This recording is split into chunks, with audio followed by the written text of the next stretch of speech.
Merhabalar, Kültürhane Kent Rasathanesi'ndesiniz. Bu hafta daha kıdemli hemşerilerimizin kentlerle olan ilişkisini konuşuyoruz. Buyurun.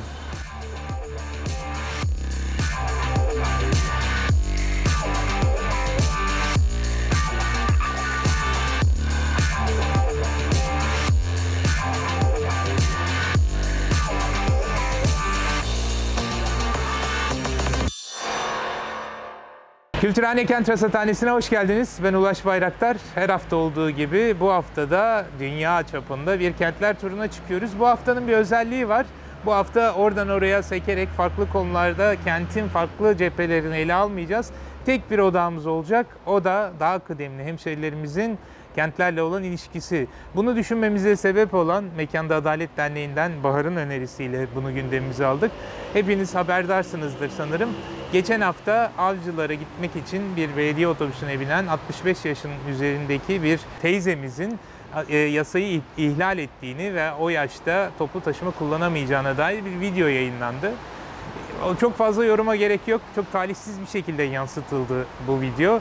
Çünkü aslında ekmek getirmek için işte 2 tane merdiven silip de evine dönmeye çalışan bir teyzemize, bir ablamıza onu neden yapmaması gerektiğine dair bir takım hem otobüs şoförünün hem de vatandaşların telkinleri oldu. Oysa o mecburiyetten yapıyordu. Herkesin evde kalma şansı yok biliyorsunuz. Tam da onun üzerinden sadece onunla bir arası sokağa çıkabilen teyzelerimizin, amcalarımızın ve çocuklarımızın 15 Ocak itibarıyla toplu taşıma kullanmaları tamamen yasaklandı. Bu çok ciddi bir adaletsizlik tabii ki. Yani özel aracı olmayan veya yürüme mesafesinde ihtiyaçlarını gideremeyecek hemşerilerimizin tamamen bundan mahrum kalması, her şeyi geçtik, bir sınıfsal da bir adaletsizliğe işaret ediyor. Yani arabanız varsa ya da sizi bir yerden bir yere götürecek bir araçlı bir tanıdığınız varsa özgürce dolaşabiliyorsanız, ama bu şansınız yoksa ve de hatta mecburen çalışmak durumundaysanız ne yapacaksınız? Çok vahim bir manzara. Biz bunları tartışırken dünya bambaşka bir boyutta bu sorunu ele alıyor.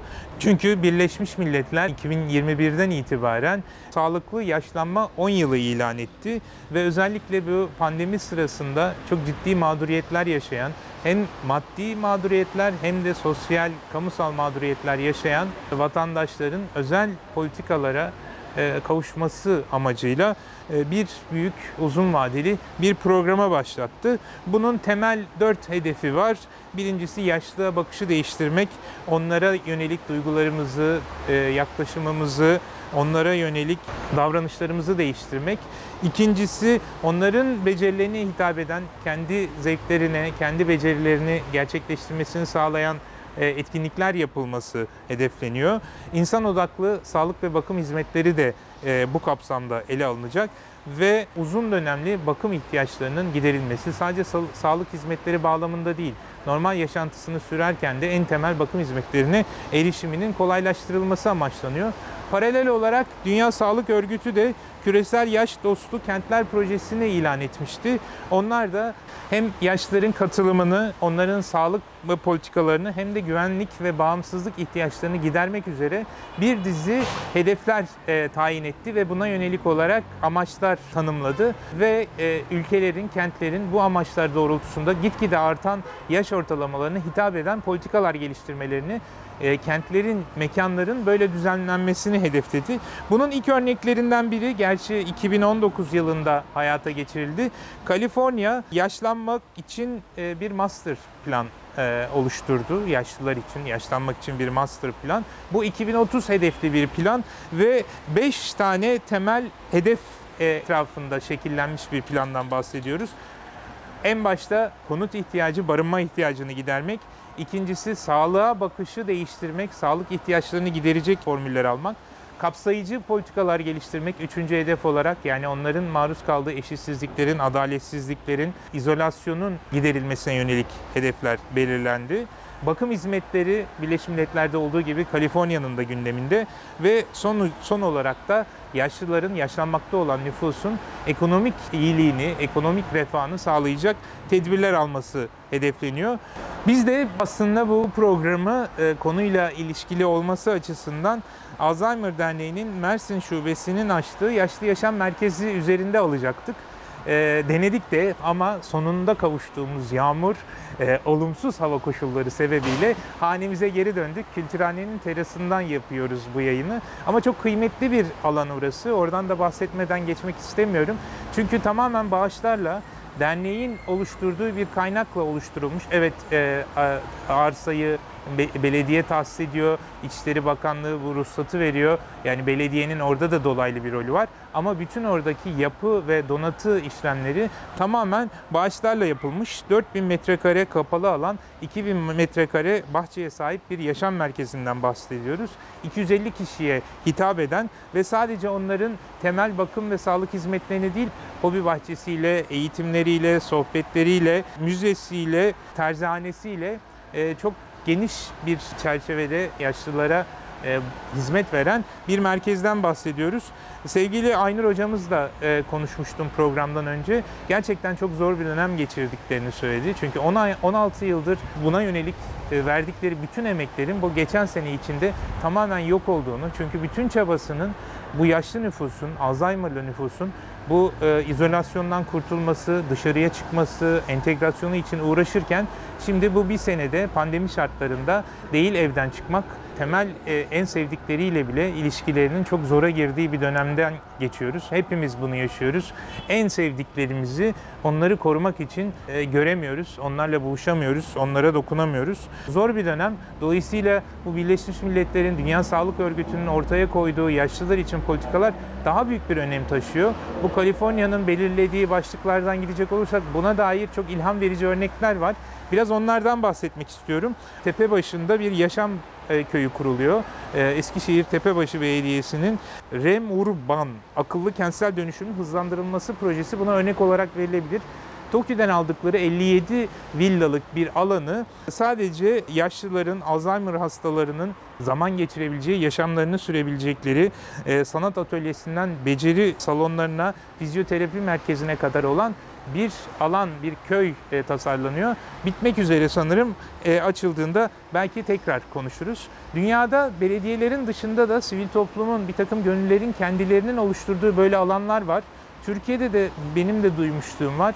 Hem bunu bir emlak projesi olarak sunanlar var, yani mülk satanlar, buralarda yaşlıların birlikte vakit geçirebileceği konut projeleri yapanlar var. Veya bir takım mezun derneklerinin, belli toplulukların kendi arkadaşlarıyla beraber yaşamak için giriştiği projeler var. Ama bunların hepsi özel mülkiyete dayanıyor ve ciddi bir finansman gerekiyor. Ama bunun dünyada başka örnekleri de var. Örneğin Kuzey Londra'da yaşlı kadınların ortak ev kiraladığı, birlikte yaşadığı alanı örnek verebiliriz. Yaklaşık 26 tane 50 yaşın üstünde kadın bir araya gelerek orada kendilerinin, hepsi yalnız yaşıyormuş. Şimdi artık bu görselde gördüğünüz alanda birlikte bir yaşam kurmuşlar. Hem sosyalleşme hem birbirlerine göz kulak olma anlamında bir örnek. Bunun daha büyük ölçeklisi ev paylaşım platformu, yine İngiltere'den bir örnek ve ev paylaşım platformunda da yalnız yaşayıp başkalarıyla paylaşabileceği odaları, katları olan ev sahiplerini bunları paylaşmaya çağıran bir sistem kurulmuş.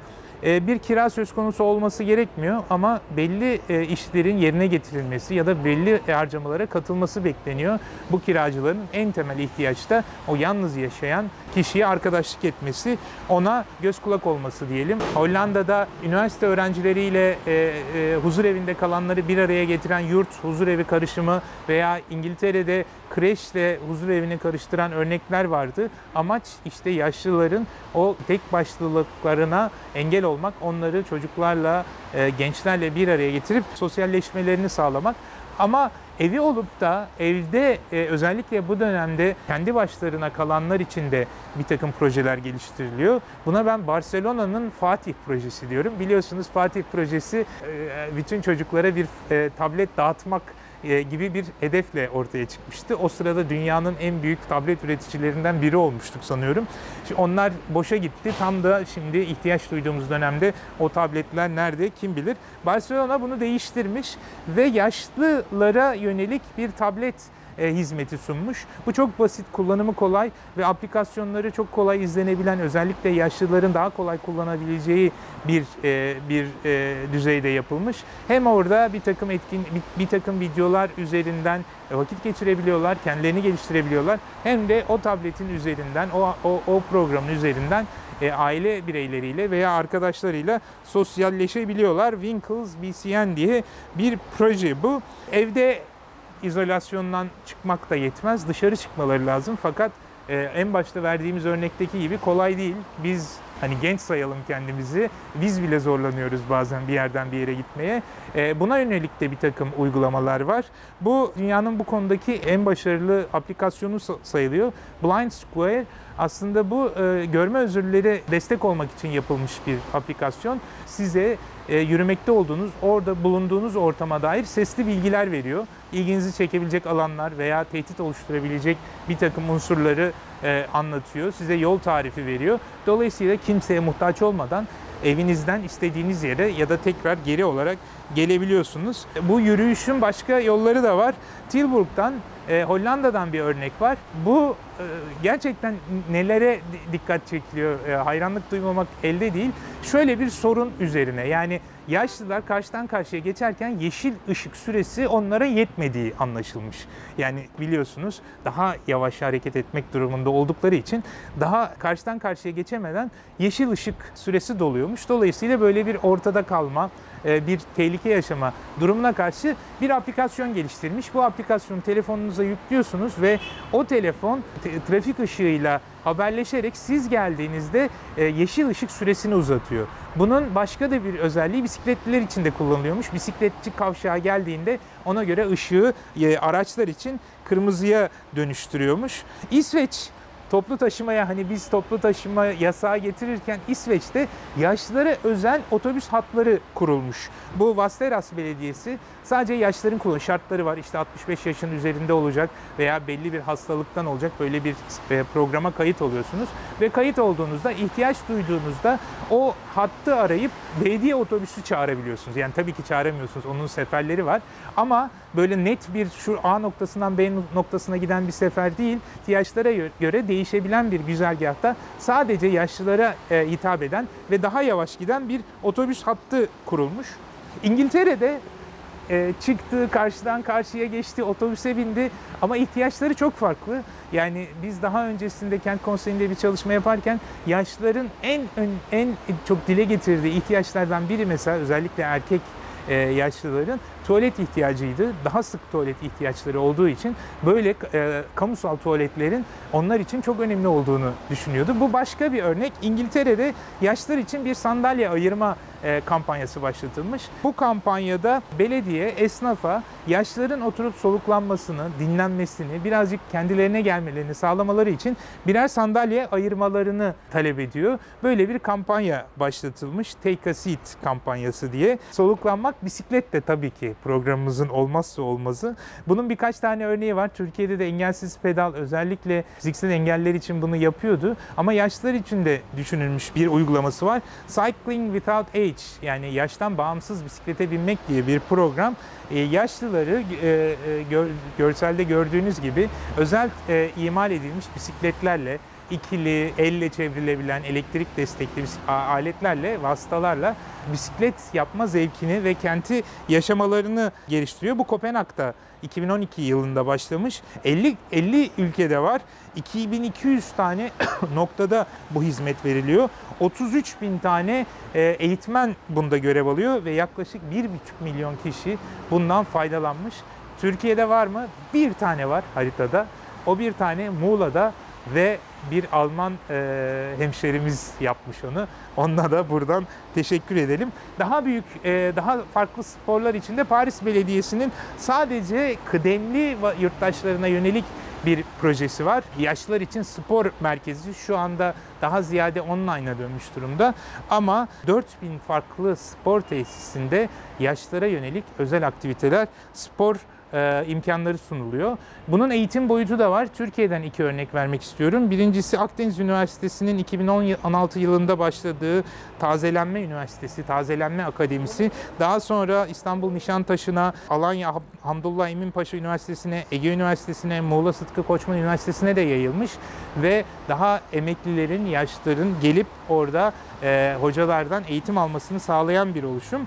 Bir diğer örneği de Boğaziçi Üniversitesi'nden 2. Bahar Akademisi. Burada da yine belli bir yaşın üzerindeki vatandaşlara yönelik güncel dünya, sosyal bilimler, tarih ve arkeoloji, güzel sanatlar ve edebiyat konusunda hocaların gönüllü olarak verdiği dersler sunuluyor. Sonunda da bir sertifika veriliyor. Bunlar daha çok anlatılabilir ama daha fazla detaya girmek istemiyorum. Ama Mekanda Adalet Derneği'nin tam da bu konu üzerine Didem Danış'la Yaşar Adanalı'nın editörlüğünde çıkan bir sayısı var. Onun linkini de buraya koyacağım. Yine Yaşar Adanalı geçen hafta Yaşlı Hakları Derneği'ne konuk oldu. Onun Instagram kaydının linkini de sizlerle paylaşacağım. Onlar çok daha teferruatlı, daha derinlemesine, daha teorik ve politik olarak incelediler. Özellikle Beyond İstanbul'un Mekanda Adalet ve Yaşlılar sayısını şiddetle tavsiye ediyorum. Bu haftalık bu kadar. Hepinize ilginiz için teşekkür ediyorum. Bu hafta daha geniş bir ekiptik. Hem Aysun Koç Aydoğan hem de Yahya Kuriş'in asistanlığında gerçekleştirdik kaydı. İlkinde başarısız olduk. Sonra Yahya ile birlikte bu ikinci kaydı terastan aldık. Nesime Karateke yine bu işin kurgusundan olacak. Biledik Ebert Derneği'nin desteği devam ediyor. Bu hafta olduğu gibi Mekanda Adalet Derneği ile içerik konusunda çok yakın mesai yapmaya çalışıyoruz. Hepinize teşekkür ediyoruz. Biliyorsunuz e-mailim, Twitter adresim, Instagram'ım, Patreon'um, YouTube'um hepsi ilginizi, yorumlarınızı ve desteğinizi bekliyor. Hoşça kalın.